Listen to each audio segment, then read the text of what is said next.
तो देखिए, आज के क्लास में हम लोग चैप्टर 10 का एक्सरसाइज 10.5 का क्वेश्चन नंबर 7 प्रूफ करेंगे। ठीक है, 7 में क्या है, देखिए यहां पर एक फिगर दिया हुआ है हमारे पास। ठीक है, क्वेश्चन में दिया गया था कि हमारे पास एक साइक्लिक क्वाड्रिलेटरल है ना। साइक्लिक क्वाड्रिलेटरल बताया गया था कि सर्कल के अंदर क्वाड्रिलेटरल होता है तो उसको हमें क्या कहते हैं, साइक्लिक क्वाड्रिलेटरल कहते हैं। ठीक है, हमारे पास एबीसीडी नाम का एक साइक्लिक क्वाड्रिलेटरल है ना। ये क्वाड्रिलेटरल है, हमको ये प्रूफ करना है कि एबीसीडी क्वाड्रिलेटरल के साथ साथ रेक्टेंगल है ना। तो अब रेक्टेंगल प्रूफ करने के लिए हमको असलियत में क्या प्रूफ करना होगा, हम लोग को ये प्रूफ करना होगा कि इसके हर कॉर्नर जो है वो कितने डिग्री के हैं, 90 डिग्री के। बात समझ में आया। और साथ ही साथ जीवन में ये भी लिखा हुआ है कि इसमें डायगोनल्स जो है वो सेंटर से टच होकर जा रहे हैं, है ना। तो जो डायगोनल है अगर वो सेंटर से होकर जा रहे हैं तो ये डायगोनल क्या कहलाएगा, ये डायगोनल जो है डायमीटर कहलाने लगेगा, है ना। तो हम लोग बोल सकते हैं कि इस है वो डायमीटर भी है एज वेल एज डायगोनल भी है। ठीक है, तो हम यहां पर देखो लिख रहे हैं, क्या लिख रहे हैं, मेरी बात को ध्यान समझना। अगर मैं लिखूं AC is a diagonal as well as diameter of a circle. ठीक है, बात समझ में आ रहा है। इस सर्कल का जो AC है वो डायमीटर भी है और डायगोनल है किसका, क्वाड्रिलेटरल का, है ना। इतनी। अब जरा ऑब्जर्व करके देखो, मैं तुम लोग को क्या बताया था, काट सकते हैं, हम बता देते हैं। ठीक है, तो ध्यान दो, अगर मैं इस तरीके से बनाऊं, ये देखो, अगर ये सेमी सर्कल है ना, अगर ये सेमी सर्कल है, क्योंकि हम क्या मान लिए इसको, डायमीटर। तो डायमीटर से जो आर्क बनता है उसको हम लोग क्या बोलते हैं, सेमी आर्क यानी सेमी सर्कल। और हम लोग ये पढ़े कि सेमी सर्कल से कोई भी एंगल बनता है वो क्या बनता है, 90 डिग्री बनता है कि नहीं बनता है। बात समझ में आ रहा है ना। तो यहां पर वही बात बोला जाएगा। ठीक है, हम लोग क्या बोल रहे हैं, ABC is a semi circle. ठीक है, देख लो, इसलिए हम ABC बोले हैं। और कहां पर बनाए हैं आर्क, A और C पर, याद है ना किस तरीके से बताया गया था। तो ABC यानी AC जो हमारा वो क्या है, सेमी सर्कल। ठीक है, और अगर ये सेमी सर्कल है तो ऑब्वियस सी बात है यहां पर जो एंगल बन रहा होगा ABC, ये जो एंगल बन रहा होगा ABC, ये बन रहा होगा 90 डिग्री का। ये क्या बन रहा होगा, 90 डिग्री का बन रहा होगा। और रीजन क्या होगा, रीजन होगा angle in a semicircle is a right angle। बात समझ में आ रहा है, angle in a semi circle is a right angle, मतलब किसी सेमी सर्कल पर अगर एंगल आ जाता है, किसी सेमी सर्कल पर अगर कोई भी एंगल आएगा तो वो एंगल गारंटी क्या होगा, 90 डिग्री का ही होगा। ये थ्योरम में हम लोग पढ़ चुके हैं। बात समझ में आया कि नहीं, बात समझ में आया ना। अच्छा, तब सिमिलरली, है ना, सिमिलरली हम लोग अगर ये देखें तो ये भी क्या हो रहा है, ये भी सेमी सर्कल है ना, ये भी क्या होगा, सेमी सर्कल होगा, है ना। और सेमी सर्कल अगर होगा तो इसका मतलब ये भी कितने डिग्री का होगा, 90 डिग्री का होगा। बात समझ में आ रहा है कि नहीं, है ना। तो हम ऐसा बोल सकते हैं, similarly angle ADC equal to 90 degree. क्योंकि सिमिलरली यूज कर लिए हैं तो आपको बाद थ्योरम लिखने की जरूरत नहीं है। सिमिलरली का मतलब कि ऊपर में जो किए हैं, जिस तरीके से किए हैं, नीचे भी वही कर रहे हैं। बात समझ में आ रहा है। अच्छा, अगर मैं अब यहां से लाइन ला लू, यहां से ऐसा लाइन कर दूं, है ना, तो अब मैं क्या बोल सकता हूं कि BD is a diagonal as well as, very good, diameter of a circle.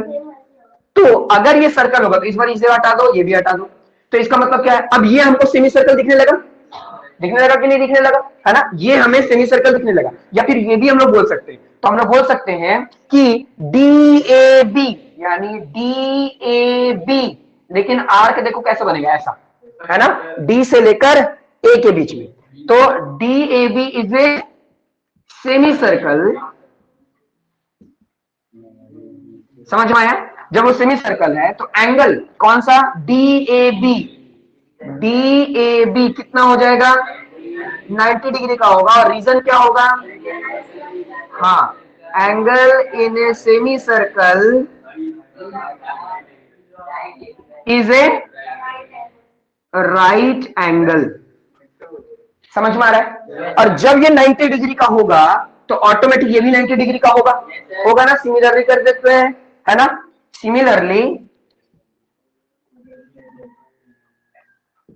Angle DCB, DCB is also equal to 90 degree. अब जरा देखो क्या हुआ कि हम लोग B को 90 बता दिए, हम लोग D को बता दिए, हम लोग A को बता दिए, और हम लोग C को बता दिए। सबको तो 90 बता ही दिए। और जब सबको बता ही दिए तो ये क्या हो गया? ये हो गया कि ये क्या है? 90 डिग्री। इसका मतलब ये क्या होगा? रेक्टेंगल होगा। बात समझ में आ रहा है कि नहीं? बात समझ में आया ना? 90 डिग्री स्क्वायर में बनता है। हाँ, 90 डिग्री स्क्वायर में बनता है। लेकिन इसमें क्या बता सकते हैं? इसमें ये बता, क्योंकि ये साइक्लिक क्वाड्रिलेटरल है ना? साइक्लिक क्वाड्रिलेटरल है तो पेयर ऑफ अपोजिट साइड क्या है? इक्वल है। पेयर ऑफ अपोजिट साइड क्या है? इक्वल है। और जब इसका pair of opposite side equal है और हर कॉर्नर क्या बन रहा है? 90 डिग्री बन रहा है, तो वो क्या है? रेक्टेंगल। बात समझ में आया? बात समझ में आ रहा है? तो पहले हम लोग ये बताएंगे कि therefore ABCD is a parallelogram, is a parallelogram, hence each angle of a parallelogram, if each angle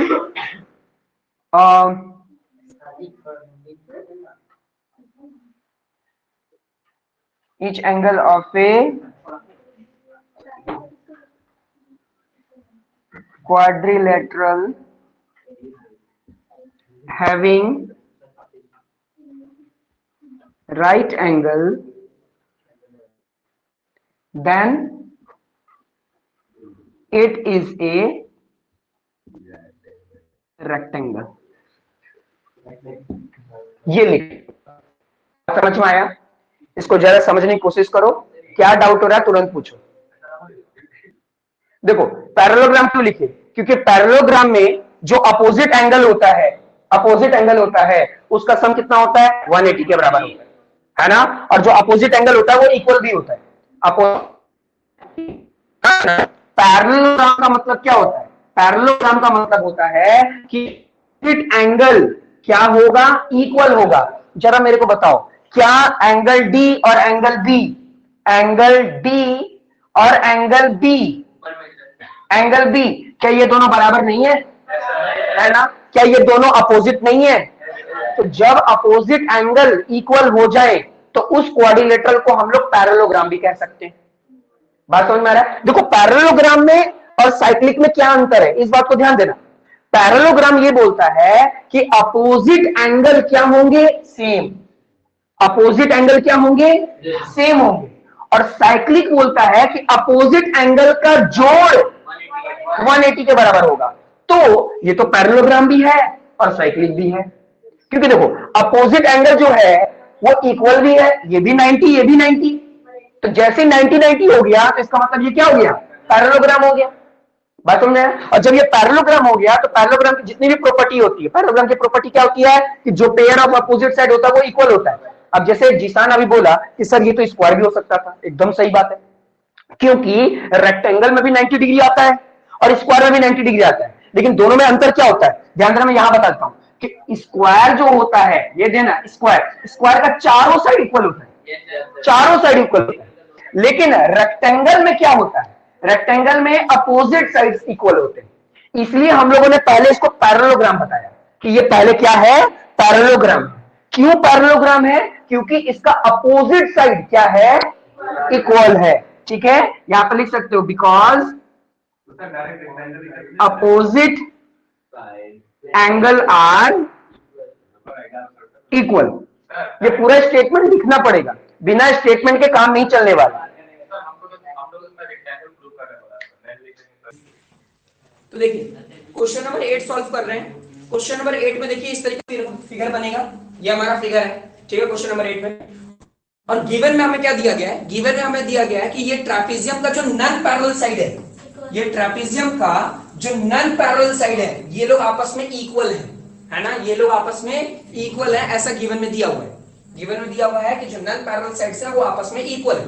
हम लोग को प्रूफ करने क्या बोला है, हम लोग को प्रूफ करने बोला जा रहा है कि एबीसीडी एक साइक्लिक है ना, एबीसीडी एक साइक्लिक है। तो तुम लोग याद करो कि साइक्लिक में हम लोग क्या करते थे, साइक्लिक का मतलब ही होता है कोई भी चीज है ना, अगर साइक्लिक है अगर, तो इसका मतलब क्या है, ये एंगल और अपोजिट एंगल, अपोजिट एंगल का सम कितना डिग्री के बराबर होना चाहिए, 180। मतलब अगर कोई भी अपोजिट एंगल का सम अगर 180 के बराबर हो गया तो उसको हम लोग साइक्लिक कहते हैं। उसको क्या कहते हैं, साइक्लिक कहते हैं। तो यहां पर हम लोग को यही प्रूफ करना है ना, यही हम लोग को प्रूफ करना है कि जो अपोजिट जो एंगल होगा उसका सम किसके बराबर है, 180। ठीक है, अब इसमें कंस्ट्रक्शन भी लेकर आना है हम लोगों को, क्या कंस्ट्रक्शन, ठीक है, ये ब्रैकेट में कर देता हूं, ये अपना दिमाग में रखना है, एग्जाम में तो बस यही लिखना है। ठीक है, कंस्ट्रक्शन में लिखेंगे कि AM ऐसा हम लोग ड्रॉ कर रहे हैं, AM perpendicular to DC and BN perpendicular to DC। ये हम लोग क्या किए हैं, ये कंस्ट्रक्शन किए। कंस्ट्रक्शन अपने सॉल्व करने के लिए हम लोग कुछ यूज कर सकते हैं कंस्ट्रक्शन, वो हम लोग बनाए हैं। आप ध्यान देना, जैसे तुम लोग ये ट्रापेजियम देख रहे होगे तो तुम लोग को दो ट्रायंगल दिखाई दे रहा होगा और बीच में एक रेक्टेंगल दिखाई दे रहा है ना, दो ट्रायंगल और एक रेक्टेंगल दिखाई दे रहा होगा। बात समझ में आया? प्रूफ करना है कि एंगल D जो है और एंगल B, ये दोनों का जोड़ यानी सम 180 के बराबर है, या फिर हमको ये दिखाना है कि angle A plus angle C किसके बराबर है, 180। अब देखो ये कैसे सॉल्व होगा, ठीक है, तो प्रूफ करते हैं हम लोग। ठीक है, प्रूफ में देखो दो ट्रायंगल दिख रहा है, इन ट्रायंगल, कौन सा ट्रायंगल, AMD, और एक ट्रायंगल दिख रहा होगा क्या, BNC। पहले हम लोग क्या करेंगे, ये दोनों ट्रायंगल को कॉन्ग्रुएंस करेंगे।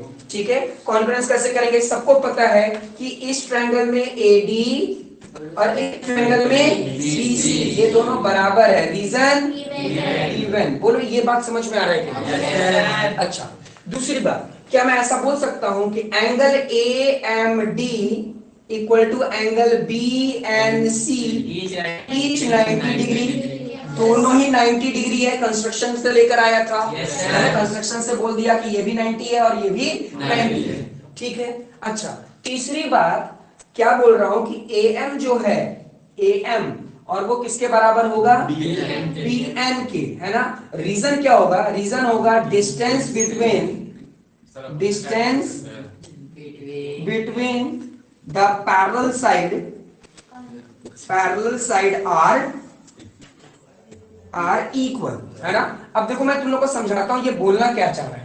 बोलना ये चाह रहा है कि जरा हमको ये बताओ, तुम लोग रेल का पटरी देखे हो, रेल का पटरी देखे होगे, तो रेल के पटरी में ना बीच में देखोगे लोहा का या फिर लकड़ी का ऐसा मटेरियल लगा दिया जाता है ना, लोहे का या कंक्रीट का, है ना, ऐसा। अच्छा ये बताओ कि इसका जितना लेंथ होगा इसका भी तो उतना ही लेंथ होगा ना, क्यों, क्योंकि ये वाला इसके पैरेलल है। बात समझ में?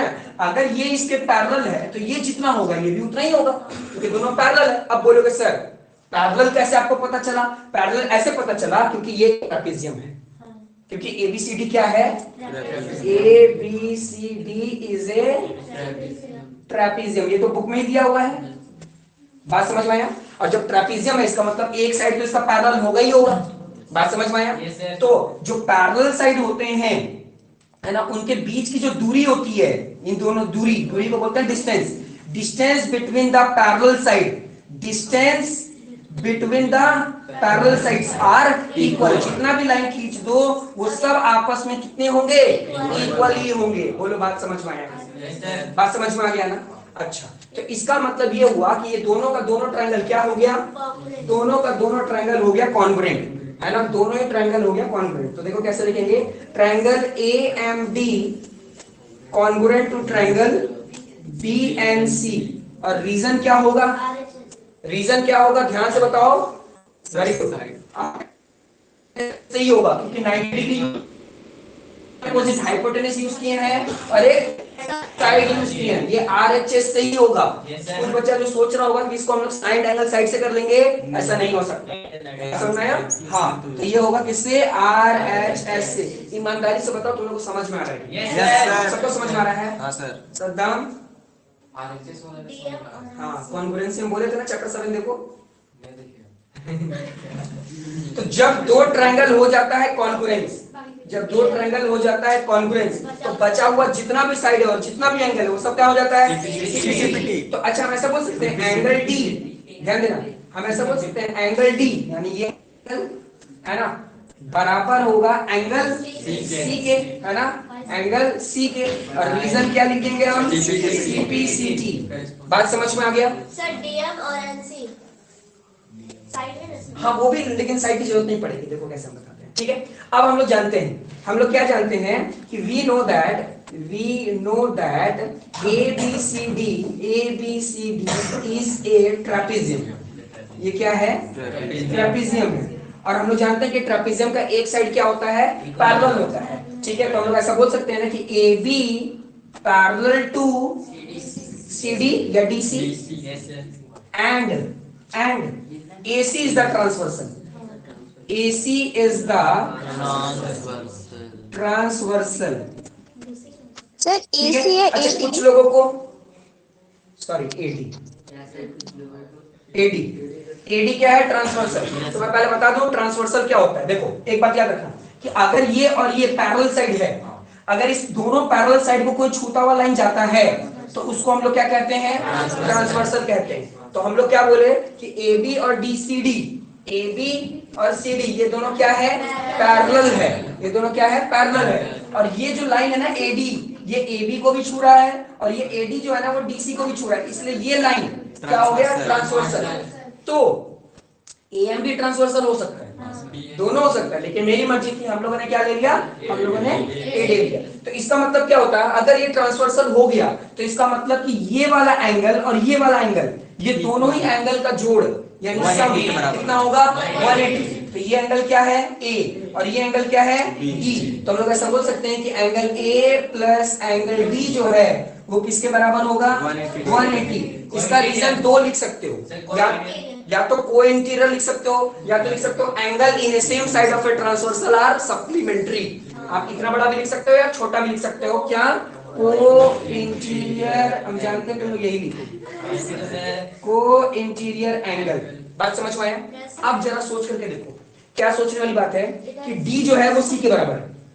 D जो है वो C के बराबर है ना। हम A की जगह A लिखे, A के जगह A लिखे, प्लस के जगह प्लस लिखे, लेकिन D के जगह पर हम क्या लिख रहे हैं? C लिख रहे हैं, क्योंकि D C दोनों बराबर है। D और C दोनों क्या है? बराबर है। तो D की जगह हम क्या लिख सकते हैं? C लिख सकते हैं। अब बोलोगे सर क्यों लिखे? इसलिए लिखे क्योंकि हम लोग को ये क्या करना था? प्रूफ करना था। तो देखो प्रूफ हो गया। बोले समझ में आया? ये क्या हो गया? प्रूफ हो गया। तो इस तरीके से क्वेश्चन नंबर 8 सॉल्व हो जाएगा। समझने की कोशिश करो, क्या डाउट है तुरंत पूछो।